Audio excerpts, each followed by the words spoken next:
মাননীয় আমাদের সদস্য আমাদের নাজিবুর রহমান সাহেব এর আগে বক্তব্যে বলেছেন যে মার্চ মাস থেকে এটা হওয়ার কথা ছিল। মাননীয় স্পিকার, মার্চের পরে এপ্রিল, এপ্রিল পরে মে এবং তারপরে জুন মাসে 30 তারিখ পর্যন্ত টাকা খরচ হয়। কাজে এটা কোনোভাবেই সম্পূরক বাজেট কখনোই দেওয়া যাবে না মার্চ মাসে, এটা দিতেই হবে জুন মাসের এই সময়, এছাড়া কোনো রাস্তা নেই।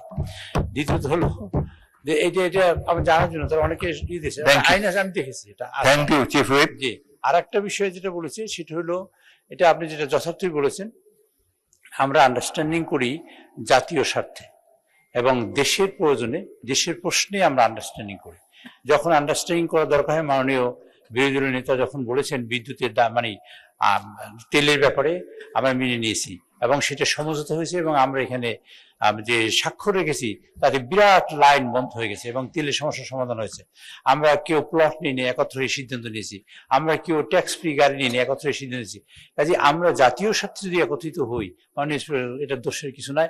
এবং আমি বলি, এটা যদি জাতি জানে, জাতি খুশি হবে, জাতি খুশি হবে, দুঃখ পাওয়ার চেয়ে। আর এটা সাধারণত জাতি খুশি হবে, আর এটি ট্রেডিশন। থ্যাংক ইউ মাননীয় স্পিকার। ধন্যবাদ মাননীয় সদস্য শাহজাহান চৌধুরী। এইভাবেই কিন্তু সংসদের অতীতে এটাই রেওয়াজ, এভাবেই চলে। সকল সদস্যকে তো সময় দেওয়া যায় না, দিলে এই বাজেট সেশন কয়েক মাস লাগবে। জনাব নাজিবুর রহমান। আপনি জবাব দিয়েছেন মাননীয় চিফ হুইপ, সে বিষয়ে একটু বলতে চাই। আমাদের যে পার্লামেন্টারি সিস্টেমে আমাদের দেশ রান হচ্ছে, এটা কিন্তু এক্সিকিউটিভ সিস্টেম না। সেখানে উচিত ছিল পার্লামেন্টের অনুমোদন নিয়ে অর্থ ব্যয় করা, সেটা না করে ঘোড়ার আগে গাড়ি জুড়ে দেওয়ার মতো খরচ করে পার্লামেন্টের কাছে আসা হয়েছে অনুমোদন চাওয়ার জন্য। এক্ষেত্রে পার্লামেন্ট রবার স্ট্যাম্প ছাড়া অন্য কোনো ভূমিকা পালন করতে পারছে না। সেই জন্য একটা স্পেসিফিক আইন হয়েছিল, সেই আইনটা সরকারি অর্থ এবং বাজেট ব্যবস্থাপনা আইন 2009, সেখানে 12 নম্বর অনুচ্ছেদে স্পেসিফিক্যালি বলা হয়েছে যথাসম্ভব মার্চ মাসের মধ্যে সম্পূরক বাজেট দিতে হবে। স্পিরিট অফ দ্য ল বলছে আগে সংসদের অনুমোদন নিয়ে তারপরে খরচ করতে হবে। কেন যথাসম্ভব সম্ভব হয়নি সেটার কিন্তু কোনো ব্যাখ্যা সম্পূরক বাজেটের কোনো জায়গায় সরকার বলেনি। এক্ষেত্রে আইনের ব্যত্যয় হয়েছে। সেজন্য আমার কথা হলো, আইনের যেই ফাঁক ফোকরটা আছে এটা বন্ধ করার জন্য যথাসম্ভব শব্দটাও উঠিয়ে দেওয়া উচিত। এখান থেকে আমরা একটা বেসরকারি বিল আনবো।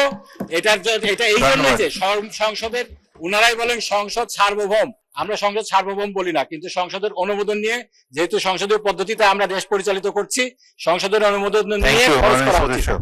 আমার তো এই ছাঁটাই প্রস্তাবটা শেষ করতে হবে, এটা আপনি আগেও একবার বলেছেন।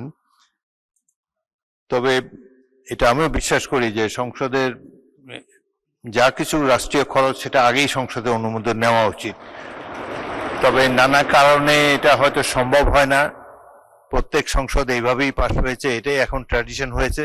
ভালো হতো প্রত্যেক খরচের প্রত্যেকটি আইটেম খরচের আগে যদি সংসদে অনুমোদন নেওয়ার মতো কোনো ব্যবস্থা করা হতো, এটা তাহলে ভালো হতো, সংসদের সার্বভৌমত্ব আরো দৃঢ়তর হতো।